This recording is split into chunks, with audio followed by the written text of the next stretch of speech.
চাকরি থাকবে না। ইলেকশন কমিশন কড়া ব্যবস্থা নেবে। মনোজ পন্ত বাবু যা করেছেন তাতে যে কোনো সময় সাসপেন্ড হয়ে যেতে পারে, হাইকোর্টে উত্তর দিতে হবে। আমরা হাইকোর্টে যাচ্ছি তো, সবাইকে নোটিশ করে দিয়েছি পুলিশ। বিশাল বৈপ্লবিক ব্যাপার। একটু ধাক্কাধাক্কি হয়েছে তাতে এত কষ্ট কেষ্ট। সাধুদেরকে যে কলকাতা রাস্তায় পেটালেন, অভয়ার মাকে যে খুন করতে গেছিলেন আপনাদের পুলিশ, বড় বড় ডায়লগ। এইটা করে দিলে তো অন্তত ভারতীয় জনতা পার্টি পশ্চিমবাংলাতে হচ্ছে যতগুলো লোকসভা আছে তাতে আরো 10টা আসন বেশি পেয়ে যাবে, 10 থেকে 15টা আসন। আমি তো হাওয়া হয়ে যাবে।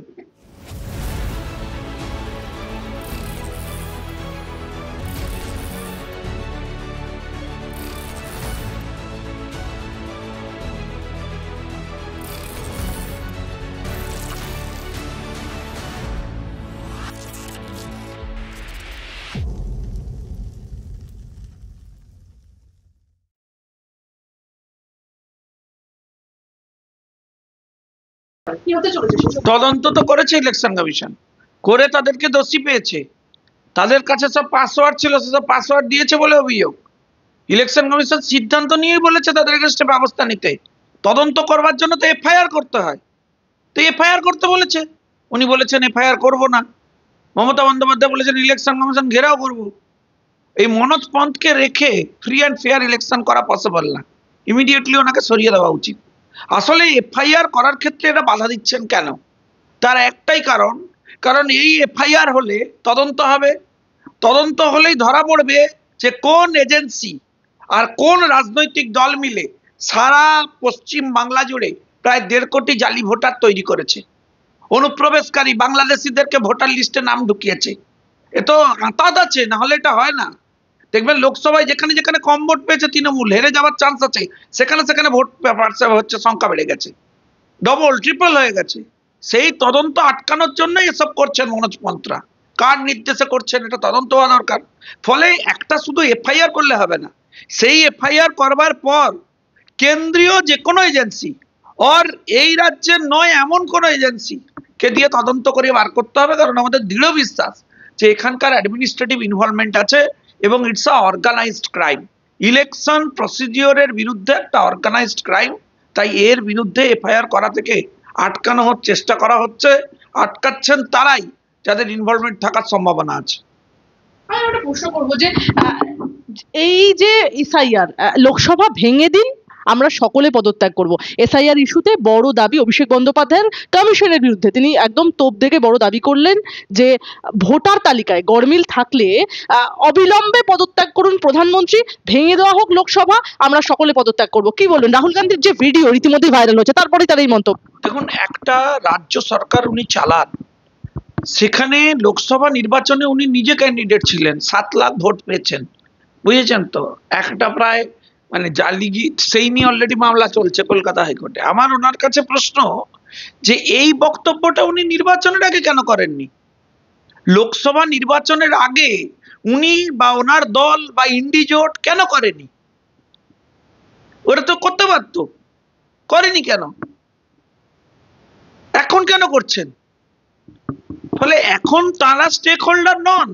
যে নির্বাচন হয়ে গেছে, যে নির্বাচন আসছে, তাতে যারা স্টেক হোল্ডার তারা কমপ্লেন করেছেন, আমরা করেছি। আমরা ভারতীয় জনতা পার্টি 26 লক্ষ জালি ভোটারের অফিসিয়াল ডকুমেন্ট জমা দিয়েছিলাম ইলেকশন কমিশনে।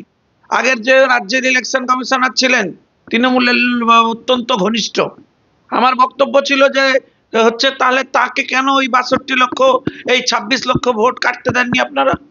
ডিলে করিয়েছেন। আবার বড় বড় বৈপ্লবিক কথাবার্তা। সেদিন থেকে তার মানে প্ল্যান করেছেন যে এইসব জালিগুলো আছে, আরো জালি ফালি রেডি করিয়ে করব। এইটা করে দিলে তো অন্তত ভারতীয় জনতা পার্টি পশ্চিমবাংলাতে হচ্ছে যতগুলো লোকসভা আছে তাতে আরো 10টা আসন বেশি পেয়ে যাবে, 10 থেকে 15টা আসন। আমি তো হাওয়া হয়ে যাবে।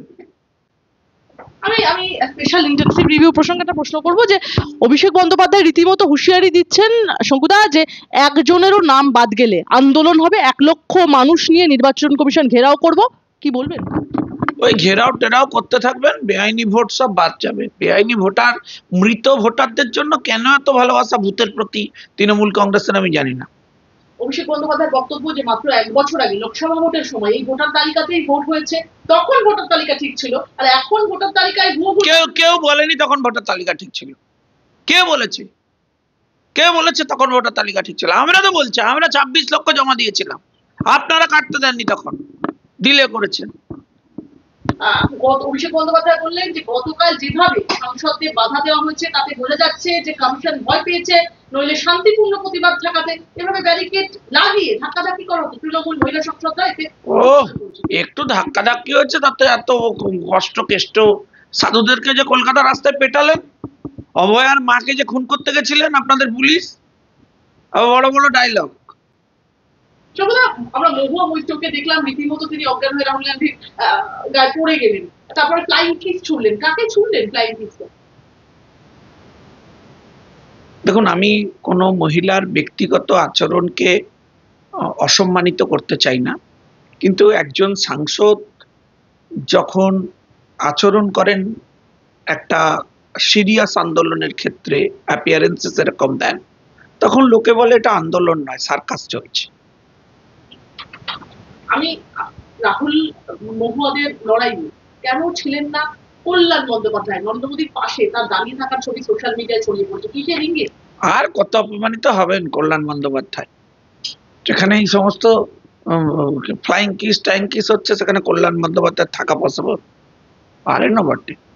না, আমরা এর আগে দেখেছি যে একাধিক নেতা নেত্রী তারা তাদের বিজেপিতে যোগ হওয়ার যে সম্ভাবনা, রীতিমতো প্রধানমন্ত্রীর পাশে কল্যাণ বন্দ্যোপাধ্যায়ের এই ছবি কতটা সামঞ্জস্যপূর্ণ এই মুহূর্তে তার বিজেপিতে যোগ সম্পর্ক? আপনাদের কেউ একটু কিছু করলেই খালি বিজেপিতে যোগ, বিজেপিতে যোগ। তৃণমূলের কত বিয়োগ হবে আগে সেগুলো দেখুন। সোমবার দায়ের করা এফআইআর এ পুলিশের পাশাপাশি হাসপাতাল কর্তৃপক্ষ তো একদম কাঠগোড়ায় টেনেছেন তিলোত্তমার বাবা। তার দাবি ওই বেসরকারি হাসপাতালে নির্যাতিতার মাকে ভর্তি করা হলে সেখানে তাকে প্রায় 24 ঘন্টা পর্যবেক্ষণে রাখা হয়, কিন্তু তারপরেও কোনো ইনজুরি সার্টিফিকেট পাননি তারা। এরপর রীতিমতো আইনজীবী নিয়ে কথা বলার পরে তারপরে ইনজুরি সার্টিফিকেট তার হাতে হচ্ছে।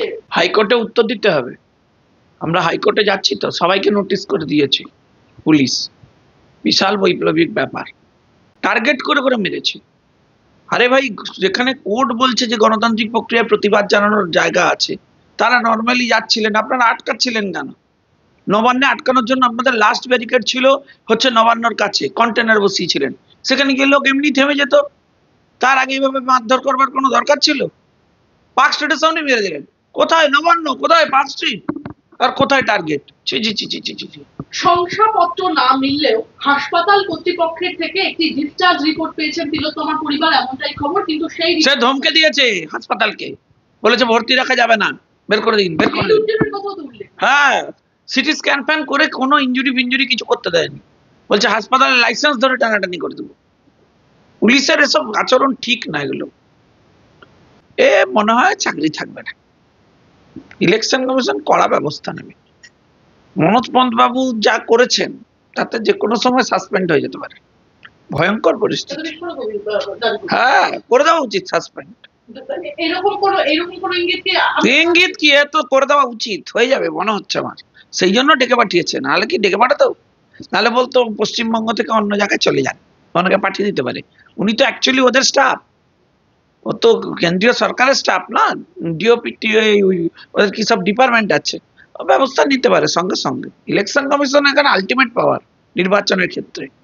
আপনি ভাবুন, বলছে ইলেকশন কমিশনের কথা শুনবো না, নির্দেশ মানবে না, অ্যাকশন হয়ে যেতে পারে। প্রথম থেকে মনোজ পন্ত একটা চর্চিত ফিগার ছিলেন, যখন থেকে তার অ্যাপয়েন্টমেন্ট। সে চর্চিত বর্চিত জানি না, সাসপেনশনের সম্ভাবনা প্রবল। মনোজ পন্তকে দরকার হলে সরিয়ে দেবে ইলেকশন কমিশন। ফেস করতে হয়েছিল মমতা বন্দ্যোপাধ্যায়কে, তো এক সময় এই লড়াই ফেস করতে হয়েছিল। মমতা বন্দ্যোপাধ্যায় আহত হয়ে হাসপাতালে ভর্তি ছিলেন। মমতা বন্দ্যোপাধ্যায় ক্ষমতা আসবার পর এই ফ্যাসিস্ট অ্যাপ্রোচ, এটা কোনো মতেই কাঙ্ক্ষিত নয়। আমি এই মুহূর্তে একটা অন্যতম চর্চিত সংবাদ যে সম্বন্ধে আপনাকে জিজ্ঞাসা করব, শুভেন্দু অধিকারী রাজ্যের বিরোধী দলনেতা, সেই শুভেন্দু অধিকারীর বিরুদ্ধে রীতিমতো প্রেস মিট পুলিশ কর্মীদের স্ত্রী এবং পরিবারের। অনুব্রত মণ্ডলের বিরুদ্ধে কেন মমতা বন্দ্যোপাধ্যায়কে অভিযোগ নয়? রিপাবলিক অনুব্রত মণ্ডলকে নিয়ে প্রশ্ন করলে মেজাজ হারান পশ্চিমবঙ্গ পুলিশ আবাসিক মহিলা বৃন্দ। কি বলবেন, কিভাবে দেখছেন?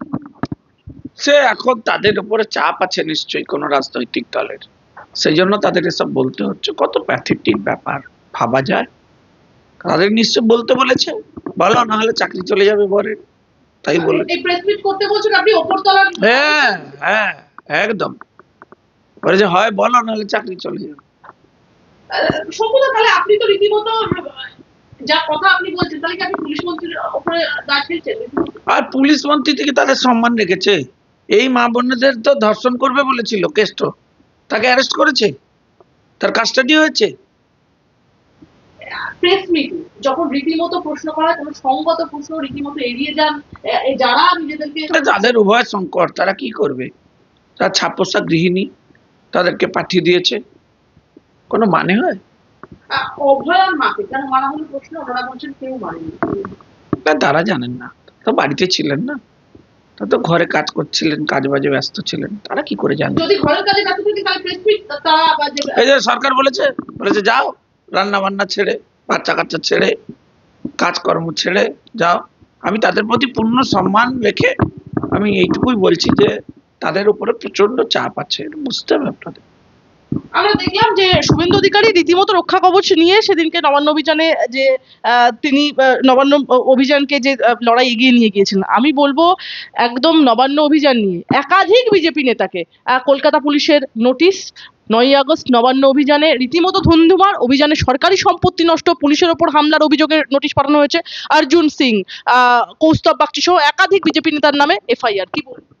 আমরা লিগালি ফেস করব, আইনি পদ্ধতিতে মোকাবিলা করব। নোটিশ ফটিশে সব অভ্যাস আছে আমাদের, সব নোটিশ পাঠাচ্ছে, কি করবে? পুলিশে চাকরি করে তারা উপর থেকে বলেছে পাঠাও বিজেপির লোকেদের নোটিশ, আর বলছে যাও ডাকো ওদেরকে, থানায় ডাকো, বসিয়ে রাখো, তাই নোটিশ পাঠাচ্ছে। সব নোটিশকে কে থরি কেয়ার করে? বান্নর বাবা মাকে প্রায় মেরে ফেলতো, নোটিশ পাঠাচ্ছে। কল্যাণ বন্দ্যোপাধ্যায় বলছেন যে হাইকোর্টের রক্ষা কবচ নিয়ে একজন বিরোধী দলনেতা যে কি পরিমাণ ক্রিমিনাল অ্যাক্টিভিটি করতে পারে সেটা বাংলার মানুষ দেখছে, হাইকোর্টও দেখছে। তা উনি ভালো উকিল, ওনার প্রতি আমার পূর্ণ সম্মান আছে, উনি চেষ্টা করুন রক্ষা কবচটা তুলে দেওয়ার, পারছেন না তো, তার মানে লিগালি রক্ষা কবচ তোলার মতো জায়গা তৈরি করতে পারছেন না বাংলায়, তার মানে ওদের ভিন্ডিকটিভ অ্যাটিটিউড এস্টাবলিশড কোর্টের কাছে। আপনাদের কাছে যে এই কলকাতা পুলিশের নোটিশ আসছে, গত বছরের রীতিমতো নবান্ন অভিযানকে কোট করে আপনাদেরকে এই নোটিশ পাঠানো হচ্ছে, কি বলবেন, কিভাবে দেখছেন? আগে পুলিশ কিভাবে দেখছে যে 1 বছরও জাস্টিস দিতে পারছে না? যে লোকটাকে ধরেছিল তর্কের খাতিরে, যদি ধরি কলকাতা পুলিশ যাকে ধরেছিল সেটা তো সিভিল পুলিশ, কলকাতা পুলিশের লোক। পুলিশের লজ্জার সরম কিছু আছে? কিভাবে কমব্যাট করবে বুঝতে পারছে না। কাকিমা বৌদিদের আজকে বলেছে প্রেস কনফারেন্স করো, আমি সত্যি বলছি, প্রোটেকশন দিতে পারছেন না, উল্টে প্রেস কনফারেন্স করতে পাঠাচ্ছেন, কি ভয়ঙ্কর অবস্থা ভাবুন।